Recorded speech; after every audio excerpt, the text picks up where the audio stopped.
नाज़रीन ख़बर शामिल कयूं था।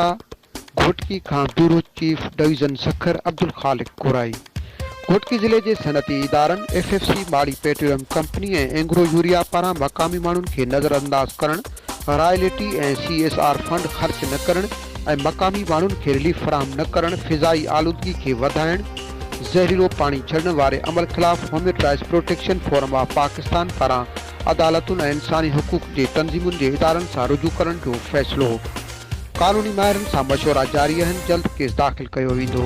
ह्यूमन राइट्स प्रोटेक्शन फोरम जो मरकज़ी अॻुवान मुफ्ती नेमतुल्लाह कोलाची। तफ़सील मूजिब गुज़िरियल केतिरनि ई सालनि खां घोटकी ज़िले जे सनती इदारनि जे इंतज़ामिया पारां मक़ामी माण्हुनि सां माटेली माह वारो सलूक, फ़िज़ाई आलूदगी CSR फंड घोटकी ज़िले ते ख़र्च न करण वारे अमल ख़िलाफ़ human rights protection forum of Pakistan जे मरकज़ी क़यादत हरकत में अची वई आहे। इन सिलसिले में गुज़िरियल ॾींहनि human rights protection forum of Pakistan के मरकज़ी अॻुवान मुफ्ती नेमतुल्लाह कोलाची जो मीडिया सां ॻाल्हाईंदे चवणो हो त गुज़िरियल केतिरनि ई सालनि खां FFC माड़ी पेट्रोलियम कंपनी ऐं एंग्रो यूरिया कंपनी पारां मक़ामी माण्हुनि सां माटेली माह वारो सलूक अख़्तियार कयो पियो वञे।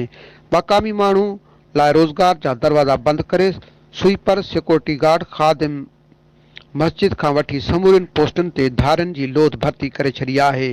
हाणे त मक़ामी माण्हुनि लाइ डेली वेजिस मज़दूरी जा दरवाज़ा बि बंदि करे नाइंसाफ़ी जी हद करे छॾी आहे, जेको मक़ामी माण्हुनि सां ज़ुल्म आहे। नई वरी ॿिए तरफ़ रॉयल्टी CSR फंड बि ज़िले घोटकी ते ख़र्च न पियो कयो वञे। मक़ामी माण्हुनि खे तालीम, इस्पताल, साफ़ पाणी जी सहूलियत बि नथी ॾिनी वञे।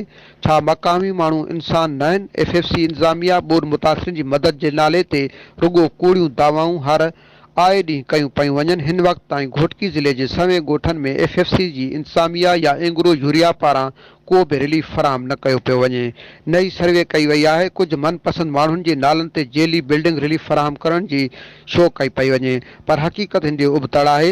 इन सिलसिले में असांजा कानूनी माहिरीन सां राब्ता जारी आहिनि। जल्द केस तैयार करे यूनाइटेड नेशन ऑर्गेनाइज़ेशन UNESCO खे मोकिलण सां गॾोगॾु अदालत सां रुजू कयो वेंदो। हाणे सनाती इदारनि जो मक़ामी माण्हुनि सां वधीक ज़ुल्म बर्दाश्त न कयो वेंदो।